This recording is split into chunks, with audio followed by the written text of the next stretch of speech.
En primer lloc, vull agrair a la Junta de la FECOLL que m'hagi proposat fer el pregó de la Setmana Cultural de l'Aplec del Caragol en la seva edició número 43. La veritat és que mai no havia pensat que aquest encàrrec arribaria, però l'he acceptat amb molt de gust i espero que passem tots plegats una estona agradable. I moltes gràcies a tots els presents per la vostra assistència. Quan m'ho van proposar, vaig demanar al president de la Junta, l'amic Ferran Perdrix, que em facilités el pregó d'algunes edicions anteriors per a veure com calia enfocar el tema. I me'n va enviar 3. El d'en Ferran Aixalà i en Jordi Huete fent els pastorets, el de la Lara Díaz Quintanilla fent de Polònia i el de l'amic Tacho Benet. I després de veure'ls van començar les tremolors, perquè malauradament no tinc ni l'espurna ni el domini de l'escenari que ells tenen. I per tant he decidit que ho he d'enfocar d'una altra manera. A més, tinc una dificultat afegida que comparteixo amb en Tacho. I és que vaig marxar de Lleida l'any 1974. I imagineu-vos, si sóc gran, que la marxa va ser anterior a la celebració del primer aplec l'any 1980, de la mà del Manolo Calpe i d'un exèrcit de seguidors, llavors a la vora del riu. No he estat un aplequista durant aquests anys, on he donat algunes voltes pel món. I a més, tinc la condició d'orfe, perquè no pertanyo a cap colla. Per tant, des d'aquí, faig una crida per si alguna colla vol adoptar-me. Asseguro que faré un bon paper, que sóc de vida, perquè m'agrada molt menjar caragols, m'agrada la carn a la brasa, el vi, el pa i prova n'és la meva silueta. Per tant, el meu pregó no es pot basar en pàgines viscudes a l'aplec, sinó que aniran lligades al paper que les caragolades han jugat en la meva vida. Tal com escric al meu llibre Quan érem lleidatans, publicat el 2020 i que ja porta 2 reimpressions, a casa sempre ens han agradat molt els caragols a la llauna, a tots. I curiosament hem tendit a cuinar-los sempre els barons. La mare a vegades els preparava a la gormanda, que també ens agraden, però a la llauna s'emporten la palma. Quan érem petits, no hi havia tants restaurants que fessin caragols. On vas a parar? Recordo que anàvem a una espècie de cases de menjar que hi havia a la partida de Granyena i a la partida de Butsènit. És curiós, perquè al cap dels anys hem tornat a menjar caragols a la partida de Butsènit, a Cal Nenet, ara malauradament tancat, o a Cal Rúbies. La casa de menjars de la partida de Granyena la regentava un matrimoni que sempre s'estava cridant i discutint. Però en aquell lloc me'n va passar una de solemne, mentre un dia menjàvem caragols amb els meus pares i alguns tiets i cosins. Just al costat d'on hi havia les taules parades, hi havia, i ja suposo, una séquia envoltada de canyissars. I no sé com, el meu germà, Joan, que devia tenir llavors 4 anys, va relliscar o va tenir vocació d'aventurer i va fer cap a la séquia. El corrent se l'emportava i tot i que ell intentava agafar-se els canyissars. Em va venir un esverament i un pànic tan grans que vaig començar a cridar: «El Joan ha caigut al mar! El Joan ha caigut al mar!» Algun familiar el va rescatar, el van cobrir amb una tovallola, li van fer refregues per escalfar-lo i, òbviament, no ens vàrem moure més de la cadira. Confondre una séquia amb el mar només ho pot fer algú de terra endins, com jo mateix, que a sobre encara no havia vist mai el mar. Fi de l'autocita. Sigui com sigui, quan faig memòria de cuinar caragols a casa, sempre em ve a la memòria el meu pare, perquè l'única especialitat culinària que practicava eren els caragols a la llauna i la carn a la brasa, perquè fins i tot en això es notava la seva íntima relació amb el foc. No debades, a casa teníem una foneria de ferro, la foneria Jalong, de la feina de la qual en teniu proves a tots els carrers de Lleida i als de quasi tots els pobles de la circumscripció. Als pares els agradava menjar i beure bé, sense ostentacions banals ni de mal gust. Ens van descobrir molts restaurants, però al lloc els caragols no seran mai tan bons com els que preparen i menges a casa. Perquè el fet de menjar caragols en família o en colla té diversos factors que els singularitzen. Uns factors que m'atreviria a resumir en 4 punts, com els 4 punts cardinals: convivència, arrelament, sentit col·lectiu i foment de l'autoestima. Permeteu-me que els expliqui ara detalladament. Quan penso en una caragolada amb la família o amb amics, penso en una taula ben parada, sota uns arbres o un tendal, amb força plats i unes amanides amb productes de l'horta que esperen que ens asseiem a taula. Al costat, algú haurà preparat el foc i alguns altres hauran disposat els caragols i la carn. M'imagino gent atrafegada, que es coneix, que usen els mateixos codis, que s'estimen o s'aprecien i que han decidit trobar-se per a passar un bon dia al voltant d'uns caragols. Gent que ha obert un parèntesi, sovint llarg, per a fer-la petar, per a tenir converses llargues, amb empelts d'ironia, amb un puntet de sal i pebre, per parlar de lo humà i de lo diví, com els antics romans ja sabien fer.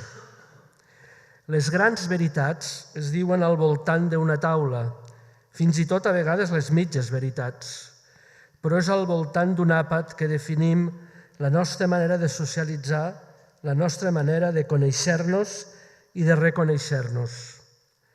Encara ara, tant a Lleida com a Sant Cugat, quan la família decideix trobar-se, ho fem al voltant d'una caragolada i ensenyem als més petits, que ja comencen a ser colla, a menjar caragols.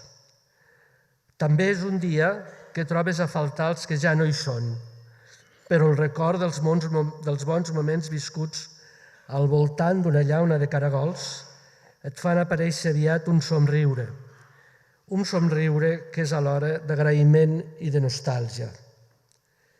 Aquest és el primer punt cardinal, la convivència al voltant d'una llauna de caragols, d'una amanida i de carn a la brasa.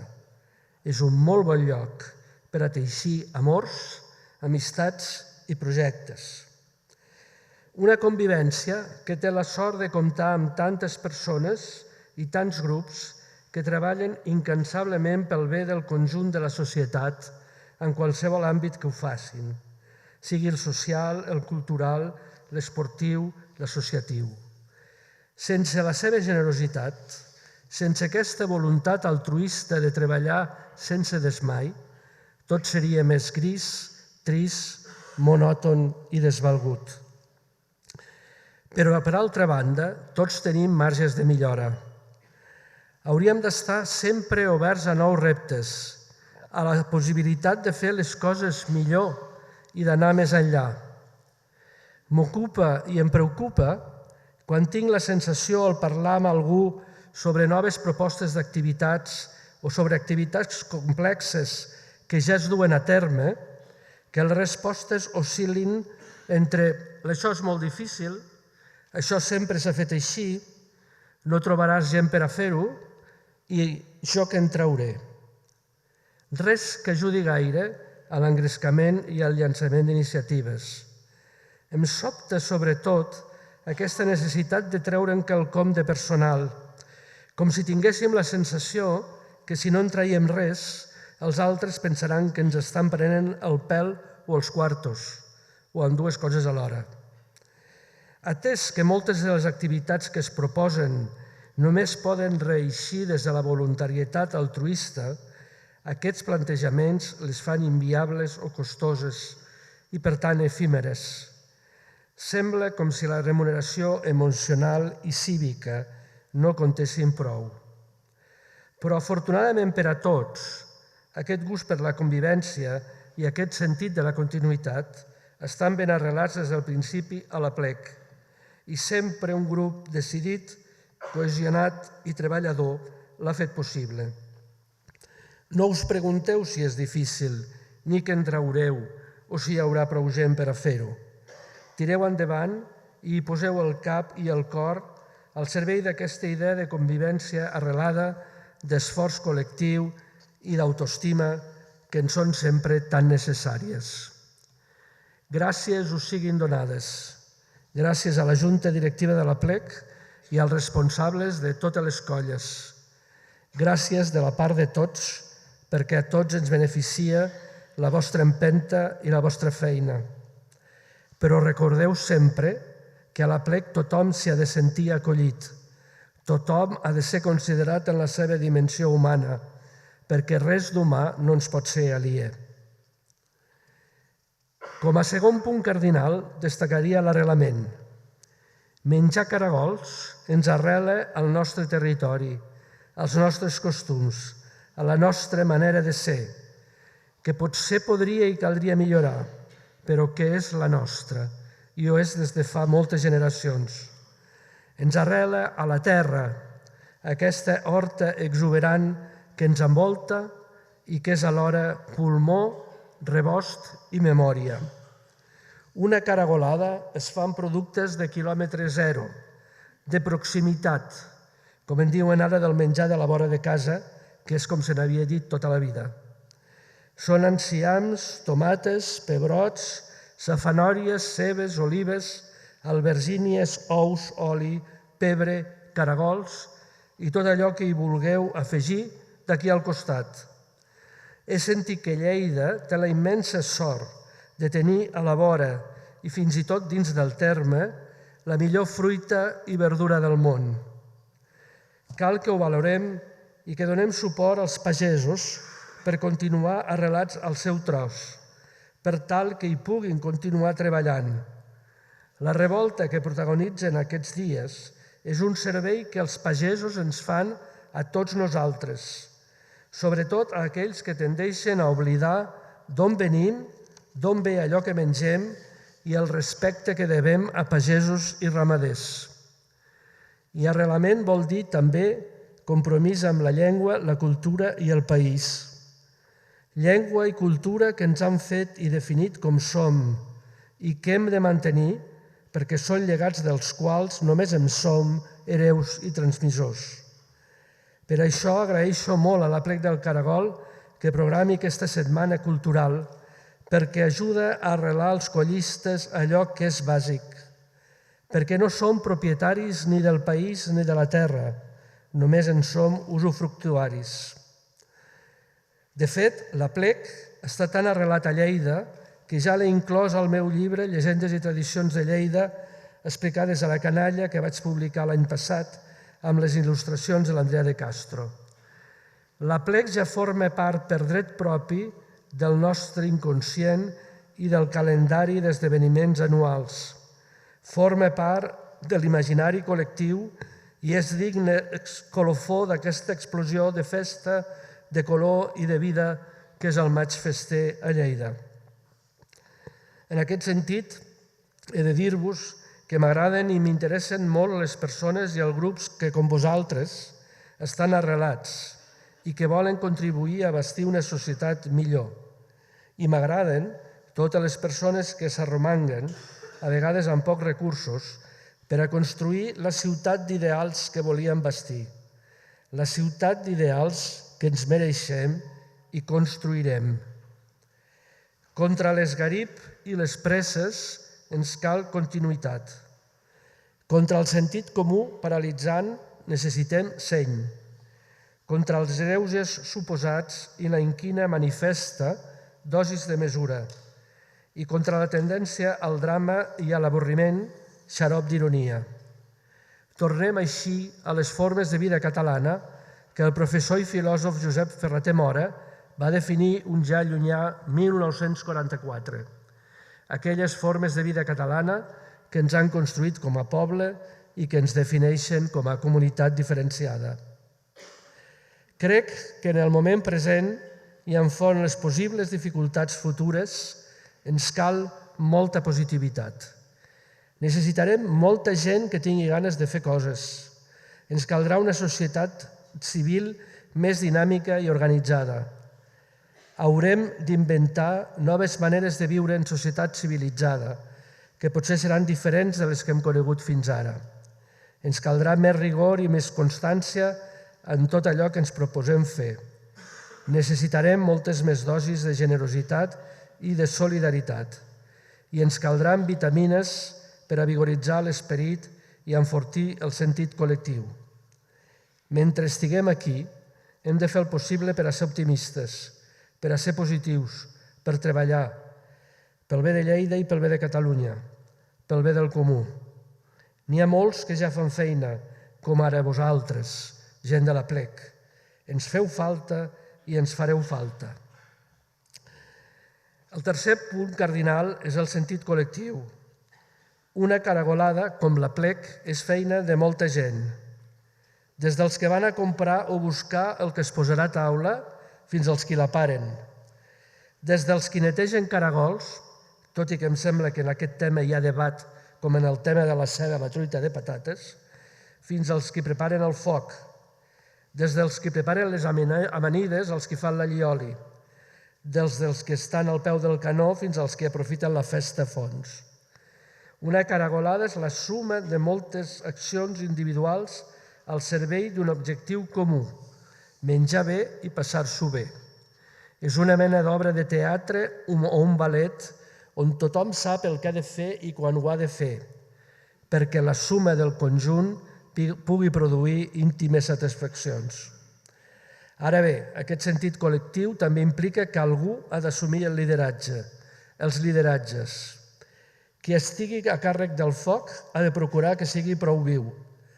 Qui estigui a càrrec dels caragols ha de procurar que no surtin ni crusos, ni sobtats, ni cremats.